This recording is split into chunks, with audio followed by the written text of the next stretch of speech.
Shambhala movie review. Flop లకు క్యారపట్ రాసుకున్న ఆది సాయి కుమార్ నటించిన లేటెస్ట్ మూవీ శంబాలా. ఈ మూవీపై మంచి హైప్ ఉండటంతో చూడటానికి వెళ్ళాను భయ్య. మూవీ చూసాక నాకు కలిగిన ఫీలింగ్ ఏంటంటే సీరియల్ విఎఫ్ఎక్స్ తో తీసిన మంచి మిస్టరీ థ్రిల్లర్ మూవీ అని చెప్పొచ్చు. నీకు నచ్చిందా భయ్య అంటే ఓకే, ఆది సాయి కుమార్ నుంచి ఒక మంచి మూవీ వచ్చిందని చెప్పొచ్చు. గొప్పగా ఉందంటే అది కన్ఫర్మ్ గా చెప్పలేం. ఫ్లాప్ బార్డర్ నుండి బయటకు వచ్చి హిట్ కొంచెం దగ్గరగా వచ్చింది. సినిమా కథ విషయానికి వస్తే ఆకాశంలో ఒక పెద్ద ఉల్క శంబాలా అనే ఊర్లో పడుతుంది. రాయపడ్డ దగ్గర నుండి ఆ ఊర్లో జనం అపశకరంగా భావిస్తారు. అది మూఢనమ్మకం అని నిరూపించడానికి మన హీరో ఆది సాయి కుమార్ ఆ ఊర్లోకి వస్తాడు. అక్కడ నుండి ఏం జరిగిందో తెలుసుకోవాలంటే ఈ సినిమా చూడాల్సిందే. జెన్యున్ గా చెప్పాలంటే ఈ సినిమాని చాలా హానెస్ట్ గా ప్రమోట్ చేశారు. ఓన్లీ కథ చెప్పాలనే ఇంటెన్షన్ తో ఎటువంటి డివియేషన్ లేకుండా ఉన్నది ఉన్నట్టుగా చెప్పారు. 1980 బ్యాక్గ్రౌండ్ లో జరిగే స్టోరీని బాగా చూపించారు. అయితే స్టోరీ బాగున్నప్పటికీ ఇందులో కొన్ని నెగిటివ్ చాలా ఉన్నాయి. అసలు స్టోరీని అనాలిసిస్ చేయవలసి వస్తే అసలు దైవం గొప్పదా సైన్స్ గొప్పదా అనే పాయింట్ మీద నడుస్తుంది. డైరెక్టర్ ప్రతి ఎలిమెంట్ ని ఇంకో ఎలిమెంట్ తో చాలా బాగా ముడిపెట్టాడు. ఫస్ట్ హాఫ్ లో వచ్చి లేడీ క్యారెక్టర్ ఎందుకు వస్తుందో ఎందుకు వెళ్తుందో తెలియదు, కానీ సెకండ్ హాఫ్ లో బాగా చూపించారు. ఊరి ప్రెసిడెంట్ కొడుకు బాలా క్యారెక్టర్ ఇంకొంచెం డెప్త్ గా ఉండుంటే బాగుండేది. అవును,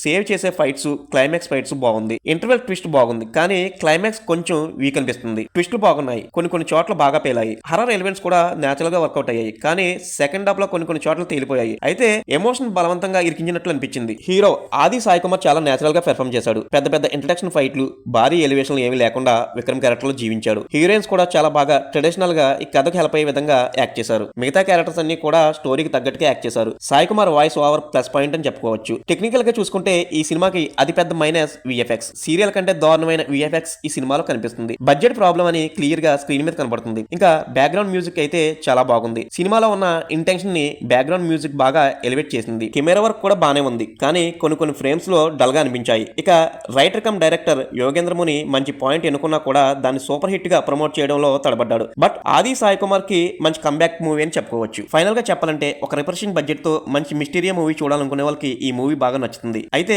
కంప్లీట్ గా సాటిస్ఫై అవుతారా లేదా అనేది చెప్పలేం. కొన్ని నెగిటివ్స్ పక్కన పెట్టేస్తే ఈ మూవీ వన్ టైం ఎంజాయ్ అయితే చేస్తారు. సో శంబాలా మూవీపై మా రివ్యూ మీకు నచ్చినట్లయితే లైక్ చేయండి, షేర్ చేయండి, మా ఛానల్ ని సబ్స్క్రైబ్ చేయండి.